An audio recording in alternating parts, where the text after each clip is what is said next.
You are in for a real treat. This episode was originally recorded for my other podcast, but for you, it's been upgraded and transformed, and now you have the Ask the Pro show. So everything mentioned in this episode will now be found on chrisdufay.com, plus so much more, as I've designed the Ask the Pro podcast and chrisdufay.com to give you exactly what you need to grow your business success and for you to have the money, the freedom, and the happiness you want, making a bigger and better impact to the world unselfishly.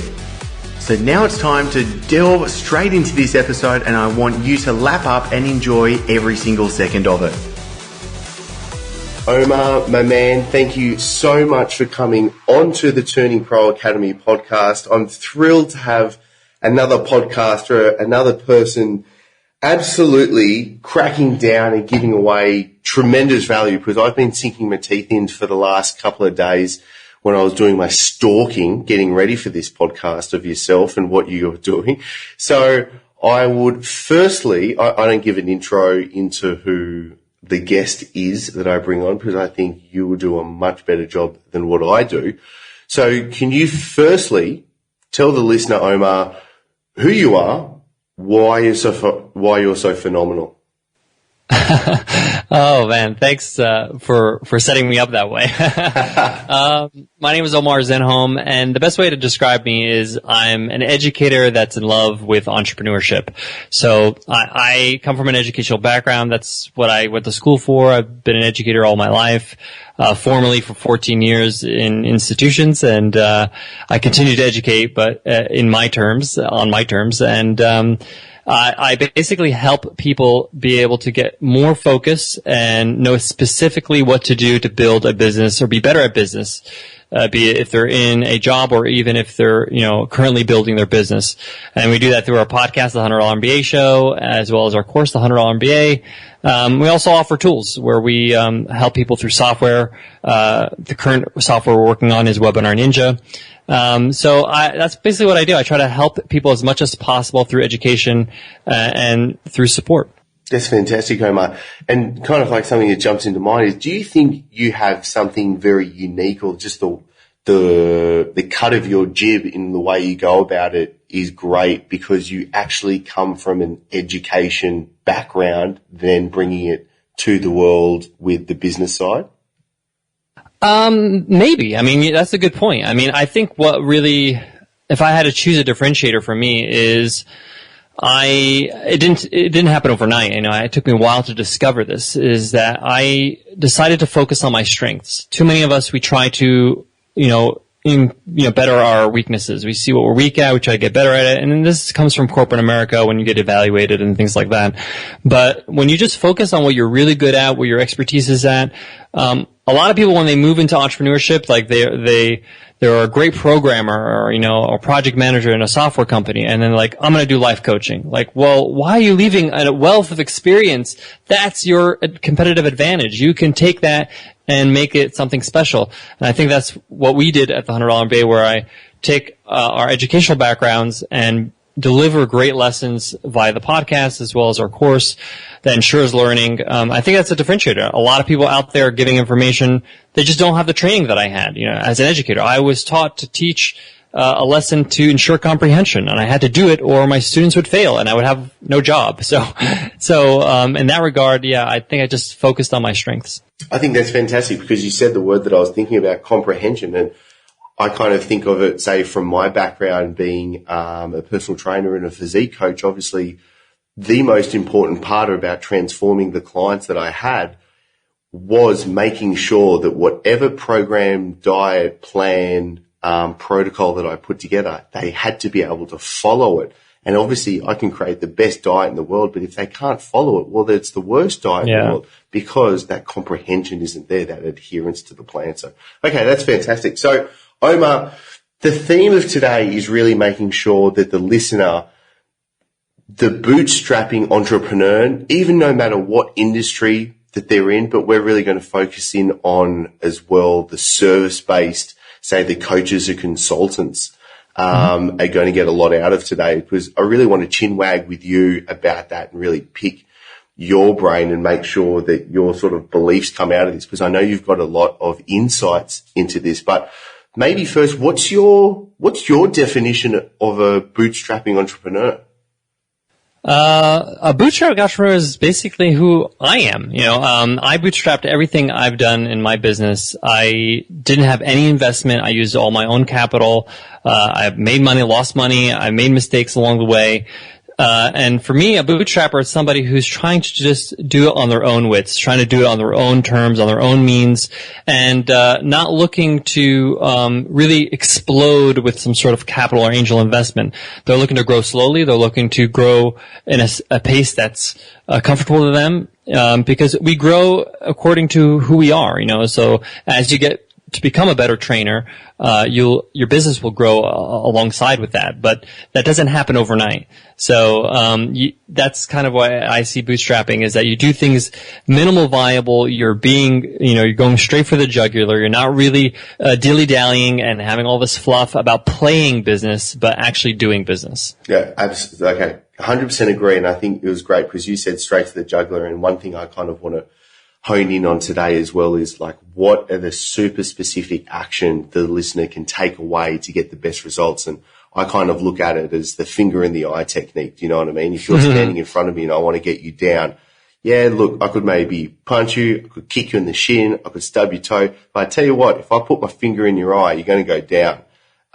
So that's what I really want to hone in on. And I think so many people, whether they know it or whether they now know it because of your definition of bootstrapping, they're a bootstrapper. You don't have the capital behind to start just dishing money away like crazy. Like, you've got to make every dollar count. You've got to make every minute count, and you've got to be able to follow through with the growth that the business needs. So, you know what? You're not going to have to kick the bucket and go become a checkout boy or whatever it is that the failure actually means for you. So let's look at the downsides first, Omar.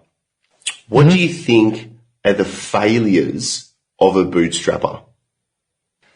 That's a good question, and it's something I've been thinking about a lot lately. And for me, I think it has to do with mindset. It has to do with the fact that people equate failure in different ways. So for me, my goal is to be a great entrepreneur, and I encourage everybody out there who's trying to be a bootstrapping entrepreneur, whatever they're doing, whatever they're selling, whatever their service is, that's the goal. I want to be successful at my entrepreneurship, right? Now, if that's your goal, then everything along the way isn't seen as failure, because often we get down on ourselves because this one thing didn't work, this sale didn't work, this promotion didn't work, this Facebook ad didn't work, this business idea didn't work. It's not the business you're after, not that. You have to stay flexible. Unfortunately, a lot of us, we get stubborn. We say, it has to work. No, it doesn't have to work. It doesn't have to work. You got to stay flexible, because at the end of the day, your customers are what matters. You have to serve your audience in order so they can become your customers. You can't give them something they don't want. So if you're creating something that nobody really wants or not enough people want, then you have to change that thing. You got to create something that is in need. So you have to stay flexible, and you haven't failed there. You're just pivoting. And even if you can a whole business idea and say, I have done this plenty of times where this is just not worth my time and my money. I need to can it. I need to start from scratch with something different. I haven't failed, because the whole overarching goal of me being successful as an entrepreneur hasn't happened yet. That's part of the success is failing. And I really believe that when you do kind of fall down and pick yourself up, that's the stuff that success is made out of. That's the people that actually make it, is when they learn through their experiences and they learn through their failures and they learn how not to do things. I don't know anybody who's done anything of significance and just hit it out of the park with there's no such thing as an overnight success, If you look at history, you don't have to look that far. Look at Steve Jobs. He didn't just create the iPhone between, watching whatever's on Netflix or something, right? He failed and failed and failed and got kicked out and fired out of his own company and started his own company, and then he became CEO later on. Like, it's incredible. You know the story. So the point is that you have to have that mindset. And a lot of people, they think being an entrepreneur is this business I'm working on. And you can't think that way, because even if that business is successful, you have to grow. that business has to become something else. And a good parallel to look at it is a business is like the human life. You know, at the beginning, it's a baby. It needs a lot of nurturing. You need a hand holding, and you're doing that bootstrapping process. But then it becomes an Allen Ussen, and it can do its own thing. And you got to kind of let it grow on its own and see what the audience wants and let it develop its own personality. And if you're constricting yourself and saying, no, the business is this. No, the business is whatever it needs to be. So that's my advice just to get started, is just get your head right, because a lot of us, we have, these limiting beliefs. We're going to take a quick break and we'll be back in a split with so much more for you. Now, I know you're listening and tuning in because you know how important your health is and how this can also catapult your business. This is why I'm very happy to say that this podcast is sponsored by My Body Blends and my favorite, the superfood elixir, the powerful greens drink. Now, this is designed specially to boost energy, aids detoxification, enhances the ability to burn fat, supports healthy carbohydrate metabolism, and best of all, is voted best tasting greens drink. Now, myself and the My Body Blends team are looking for ambassadors to join, so you and your clients get the health benefits plus adding in a strong income stream for you and your business. The ambassador program, which is by application only, means you get exclusive access to sell My Body Blends products like Superfood Elixir to your clients, plus giving you the special ambassador pricing and bonuses. So once you become an ambassador, you can join the other top health and fitness players that are adding thousands to their week's income. Now, there is only a limited number of ambassadors we are taking on board, as this is a tribe leading the way together. So to apply and to join, go to mybodyblend.com/ambassador, or add the checkout code that is TurningPro, all one word, when you're going to get your own superfood elixir to order. Plus, you're going to get free shipping and a bonus to save yourself over $250 instantly. So just use that coupon code TurningPro in the checkout and you can save over $250 right now, all on mybodyblend.com. No, I think that's fantastic. One way I was kind of, I think about this is kind of the jockey and the horse analogy. The entrepreneur is the jockey and the business idea is the horse. And when I kind of look at projects and having to bring different people on different projects and partnering up with people, I'm looking at the jockey, and a lot of the time it could be the jockey's fault and therefore you need to put him down, or it's the horse's fault and you need to put him down. But it's obviously two very different things, and what you're saying and focusing on yourself, the entrepreneur, that is where it comes down to, because you know what, if the horse does have to get put down and you move on to another one, then you can keep going and you can keep riding a winner. So that's fantastic.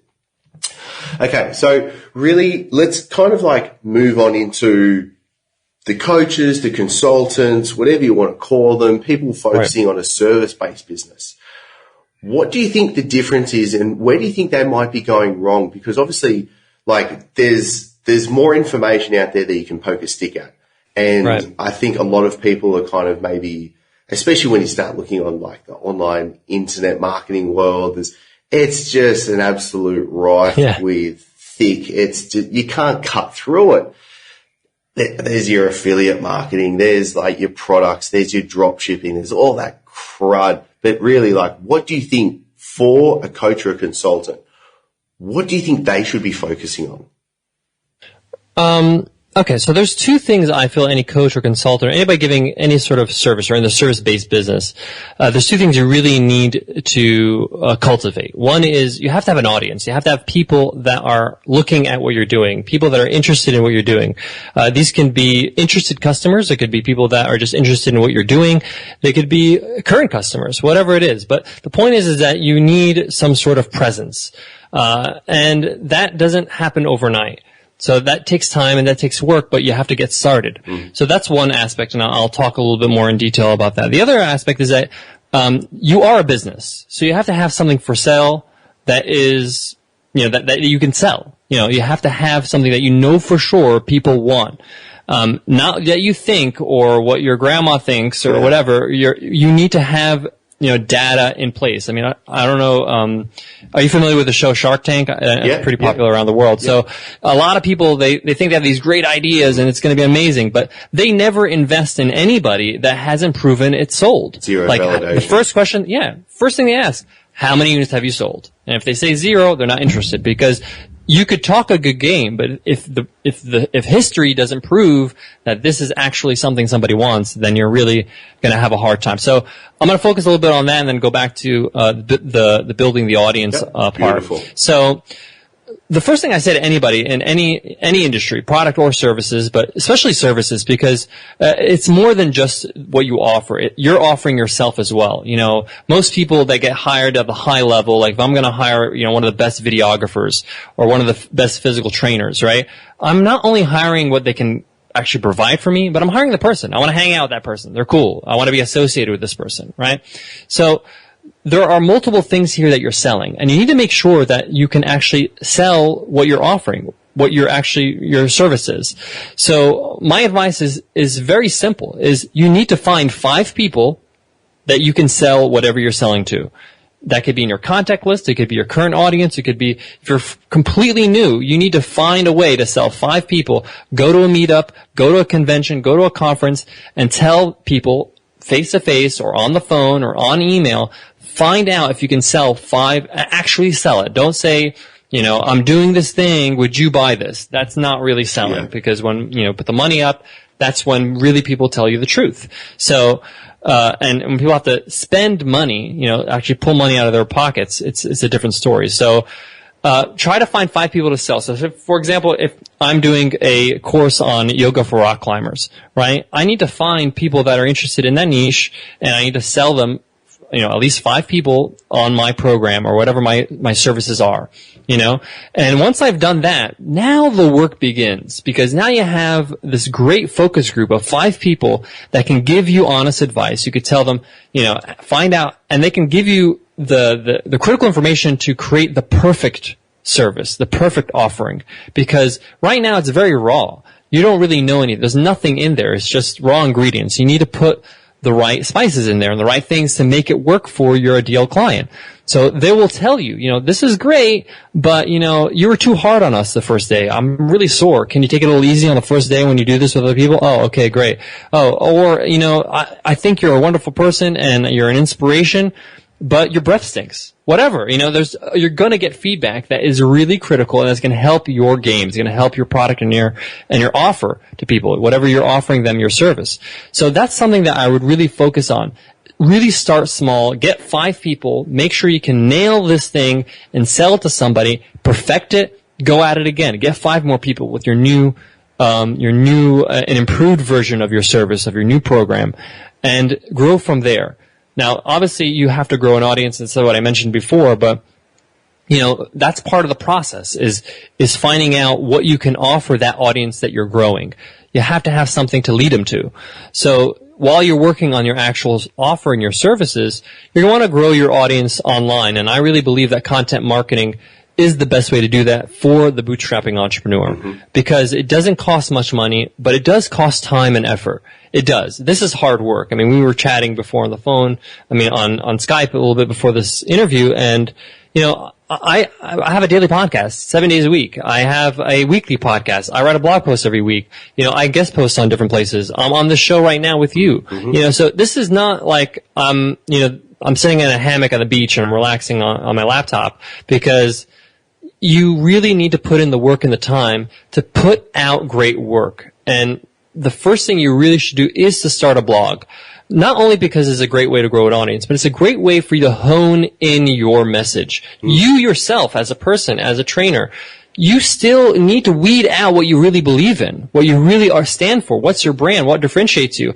And by putting it on the screen, by writing it out, you get to evaluate it. Ideas in your head are confusing. Like, you don't really get to evaluate your ideas when they're in your own head.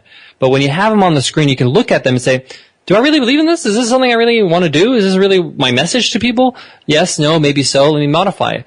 And you get into the habit of talking about what you do. That's how you become an expert, is that you've done it so many times and you're so comfortable with your material that you're an expert at it. And blogging allows you to do that. And I encourage anybody to do that just so they can just get into that habit. Even if you have no readers, that's fine. You will get readers eventually, but the point is that you're honing in your own message so you feel confident with your own voice with your business. So, I mean, those are the two things I would focus on. Brilliant. I think I've never thought about it that way, about the writing the blog as actually, it's like your own sounding board to cut your teeth into actually figuring out, well, what do I really want to do? What do I really want to sell? What do I really believe in? That's really good, Omar. That was a bit of a bombshell for myself. And not only that, but like when you start writing and you start putting some stuff up and people start visiting your website, reading things, you get to see what resonates with your audience. You get to see which posts get visited the most, get commented on the most, and that's where your next offer comes. That's where your next service comes. Oh, people are having a problem with, their eating habits during the holidays. That's something that really resonated with them. When I gave them that story about when I was over my grandma's house for Christmas, how I had to say no to XYZ because I'm on this diet. And I shared that story that's intimate to me, and people really said, yeah, I felt the same way. I was going through the same thing. Maybe an ebook on that would be great. Maybe a way to get people through the holidays as a program would really be something that they would really be interested in. Why are you scrambling for ideas when you can have them come to you? They can come to you by how people react to what you put out there. But you have to put things out there. That's the point. You got to put things out there. Some things will work, some things won't, and you'll know by putting them out there. Do you recommend people just do the blog, or are there other means or mediums in which you think are great ways to go about it? And then how do you think they should get that out into the world? Well, I think blogging is a great way because writing is a fundamental way of communicating. If you can communicate through writing, it's going to help you tremendously. Even in your own website, your sales copy. We write our own sales copy because we know our message well. We know the language and the voice of our audience, so we're able to do that for ourselves. So I do recommend that. But if you feel more comfortable on video, if you feel more comfortable on audio with a podcast, or even through infographics, whatever it is, then focus on that. But I do recommend that you focus on one form of content and go hard on that. Because it's very hard for you to do very well on many different platforms. It's hard to see somebody be killer on YouTube and have a killer podcast and have an incredible blog. Yep. It's just not possible because you're not focused, right? So you need to focus on one platform, be it blogging or podcasting or YouTube, and go to town. That means have consistency. People have expectations. If you're going to post every week or every 2 days a week on your blog, then make sure you stick to that schedule. And what happens when you do have that consistency, over time, over months, you start to build a body of work. You mentioned that, we have over 191 episodes now on the Huddle MBA show. And, for me, that's great. And I love the fact that we have that kind of value out there. But for me personally, that has significant value because I'm building a legacy now. I have a body of work that I can have there that people can refer to. So if somebody heard of my name, let me find out what Omar's all about. There's plenty of stuff for them to sink their teeth in and figure out what I'm all about. And that's what's lovely, or what's so great about having that kind of content generation on a regular basis, whether it's a YouTube video or a blog post, but having that done every single week, day, whatever it is a great practice because it leads to a great legacy. I think that's great. I just got back from a conference in Sydney, and one way I never thought about it before, and this is what you're doing, this is what I'm doing, this is both what we preach as well, is that content is actually, you're creating assets. You've got to build assets.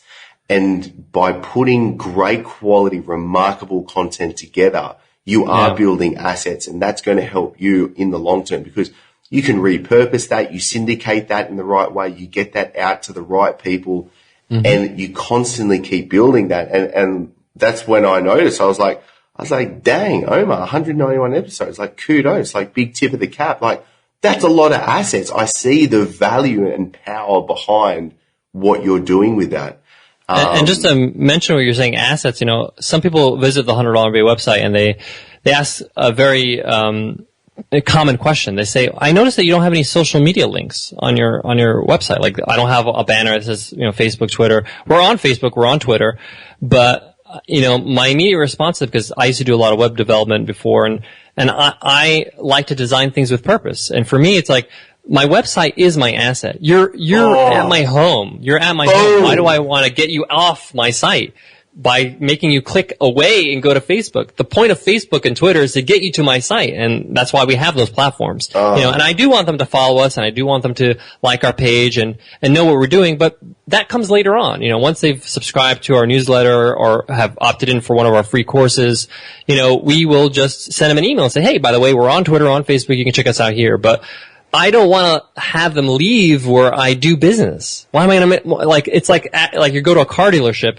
and they're like, hey, by the way, why don't you go have a bite at the restaurant next door, while you think about what car you want to buy? No, they're there now. Why do you want to get them to leave? So, sometimes we have to do things, that make sense and not just do things because everybody else is doing them. Omar, I'm giving you a virtual chest bump all the way from Bali, my man. I 100% agree. Your website is your platform. You have to bring everybody back to your platform because that's where you're going to be able to give your best value, your best content. And then obviously you start leading them down the path. You start putting them through the steps to where you want them to go. And that's, do you have a certain product that you want to sell them? Is that a service that you want them to subscribe to? Whatever it is. And I think that's genius because I had this, especially in the fitness world, Omar, I keep finding people are just so focused on trying to build their social media following. And having known a lot of high personalities in the fitness industry that do have big social media followings, but that does not equal monetization. That does not equal business growth. Yes, it's a small piece of the pie, but what we're talking about right here, that's the big chunky bit of the pie that you want to just put your face into. I'm very happy that you brought that up because that's something I harp on a lot about. So, thank you very much, Omar. Yep. Okay. One question that I want to ask you is, what do you wish you knew when you started? Wow. I think it's this idea that you have to understand that this takes time. You have to give yourself time. We often have these expectations and think that, I'm not successful yet. What's wrong with me? I allowed other people to define my success. I allowed other people to say, I saw websites that had, different, income reports and whatever. And Nicole and I are starchly against doing income reports because I really believe, and I have friends that do this and I'm very close to them and they know that I disagree with them at this point because I really believe that you have to define what success means. That could be just be paying your bills. It could be just, your business might be able to sustain yourself while doing something that you enjoy. That could be something else. It could be $1 million a month. Whatever it is, that's up to you to define, not me. And it doesn't necessarily have to be monetary, but monetary is part of it. And I just let other people dictate my expectations and success. As a bootstrapping entrepreneur, this takes time. You have to build your asset. You have to build things slowly. And when I say slowly, I don't mean like you don't hustle. You work hard every single day. You put in as much time as you can every single day. But there's blog posts that I wrote over a year ago that are now just getting some traction because it just takes time for things to get around, for people to grow. People hear about you in different ways. Today we were mentioned in Forbes and now we're getting all this, different traffic from a different audience for a different reason. But I haven't done anything different in the last few months, but that just happened now. You know what I'm saying? Like, it just takes time. And I think sometimes you don't give our head enough time in the beginning. We think, okay, in 6 months, I'm even banking all this money. I'm going to be no. Why are you putting that expectation on yourself? Make sure that you give yourself enough time to grow. This takes a bit of time to build all these assets. If you look at some of the successful blogs, go to any successful blog, go to Copyblog or go to any blog in your industry, go to greatest.com. I know Derek personally, he's a great guy, and greatest.com is a great fitness blog. Take a look at how many blog posts they have on there. It's thousands. So you don't have the right to complain yet until you have a few hundred under your belt. You know what I'm saying? It takes time to build this, and I think I didn't get that in the beginning. I thought that, I'm just gonna, put this together, put an offer, do some ads, and, that's how it's done. It's a crowded place, so and true. if you want to last, you have to understand that.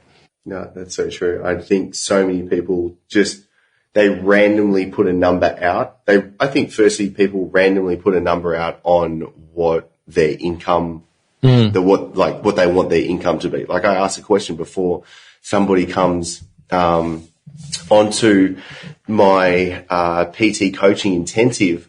I asked them, I was like, well, what's your goal income? And then as soon as they answer, the next question's why?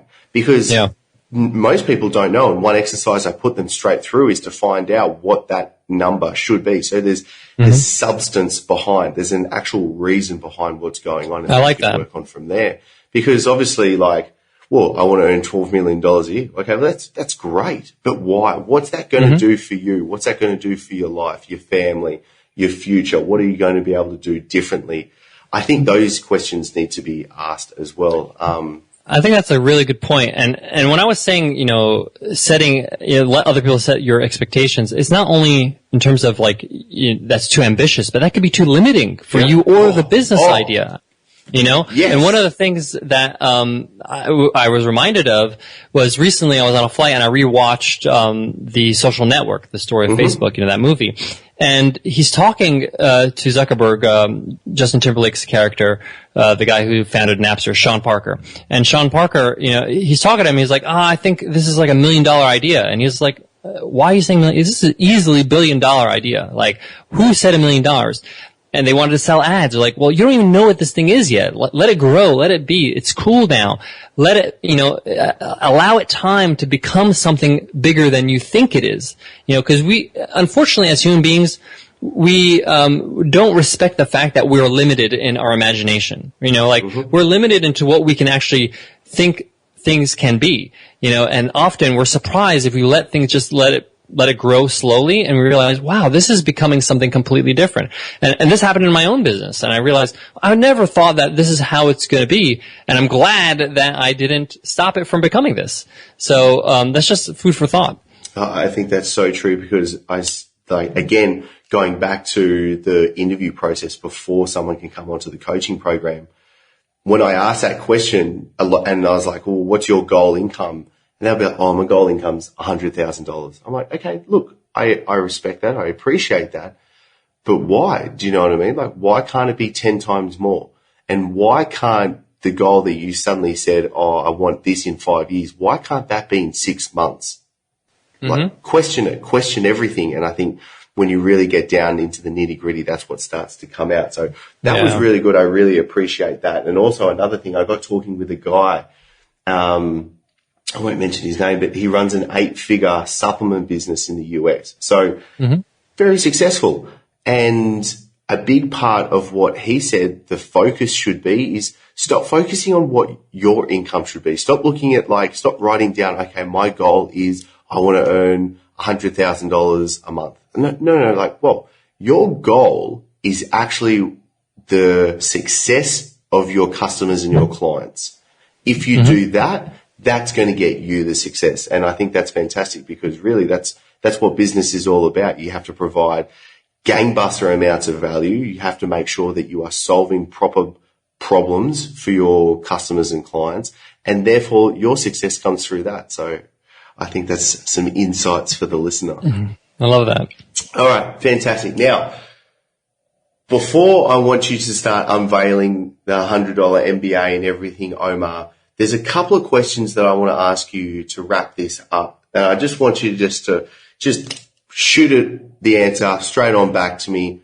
First one is, what's your definition of happiness?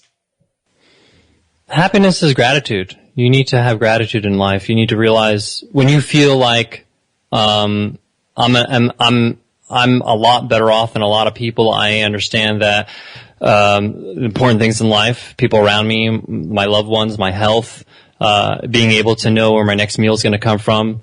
That's why I really encourage people to travel, because, when you travel, you get to have that perspective and have gratitude. And I think that without that, you can never be happy. Omar, my Egyptian brother, we think alike. The next question is, what are you grateful for today?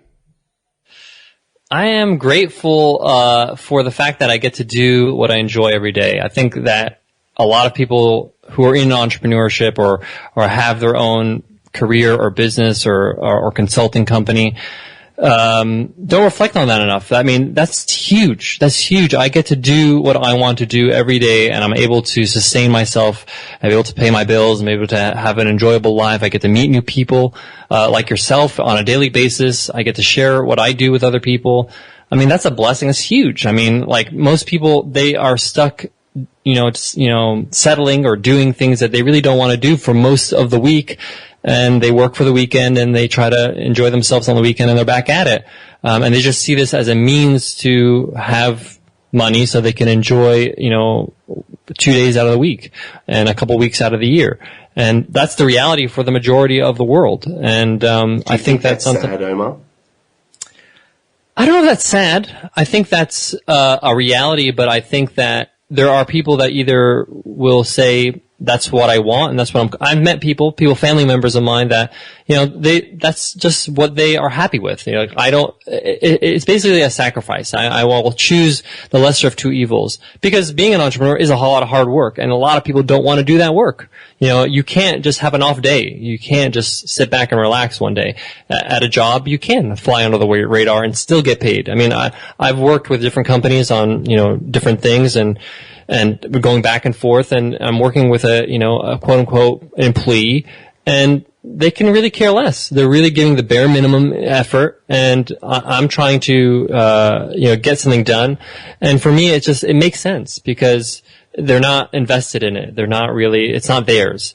And obviously, the stakes are not high. So, it's just the reality. And I think it's not for everybody. I think that, you have to make the choice and find out what's best for you. Fantastic. Really good insights, Omar. I appreciate that, mate. Okay. Tell the world how they can get in touch with you and everything that you've got going, because obviously we're talking about assets and the amount of value that you're pumping out. Sure. Where do they go? What am I putting in the show notes to get them straight over to? Sure. So the best place to get started is at 100mba.net. That's the $100 MBA's website. And most people get started by listening to our daily podcast, which is on iTunes. You can find all that information right there on the website. That's kind of where everything gets started. People learn every single day. We have over 20,000 daily listeners, which is a great community that adds to it. You can ask questions. We answer questions on the show itself. We also have a software platform and another podcast called Webinar Ninja. If anybody's interested in, communicating effectively with their audience, being able to teach, present, sell effectively through webinars, this is what that podcast and this platform is all about. And it's a piece of software that we've been working on for over 16 months now. And you can check that out at webinarninja.co. So that's my world in a nutshell. That's fantastic. When does the software come to life? So we have opened up Webinar Ninja to founding members. If you want to get started at an introductory rate, it's open right now, and founding members will be able to get the first access to it at the end of April at that low price, and it's really exciting. And we've released a podcast with the same name that teaches people how to connect properly, how to teach, how to really give value and really focus on the content of your webinars and not too much about trying to close everybody so much and let your content sell your product. And it's been hugely successful and people really love it. And I've really enjoyed that project. Excellent. I'm a big fan of the $100 MBA show, the podcast. Really recommend everyone gets on over to that one as well. But I also think you just showcased that you're walking the talk, you're producing a new software, and you're producing great quality content with the podcast, and that's exactly what we've been going on today. So just more insights getting thrown into the listener's head right now. So that's great, mate. Really, really good stuff. Well, thank you, Chris. I really appreciate it. And I really respect what you're doing. And I think I love the perspective of what you're doing on your show. Thank you so much, mate. I really do appreciate that. So, mate, big kudos. Chest bump again coming your way. I'm going to make sure that every link, everything we've talked about is in the show notes for the listener to get straight onto over at theturningproacademy.com. Omar, we're going to be chatting again very soon, but sir, thank you so much. Thank you, man. So now it's time for you to click on over to chrisdufay.com. That's chrisdufey.com to get all the guides and show notes. And if you are wanting the workshops where I walk you through how to build your online business, click on over to chrisdufay.com/start here. This is where I can give you the exact training guides and the workshops for exactly where you're at and the answers that you need. Now, every Friday I'm coming back to you with a new episode. So be sure to subscribe, and if you haven't already, you're going to be getting the world's best insights, the advice and the answers to give you the business, the money, the freedom and the success and happiness that you want. And I want to give you a huge muchas gracias for being here with me. And as always, get in touch with me via the site or via social, as Ask the Pro is about me giving you the answers that you need. So ask away.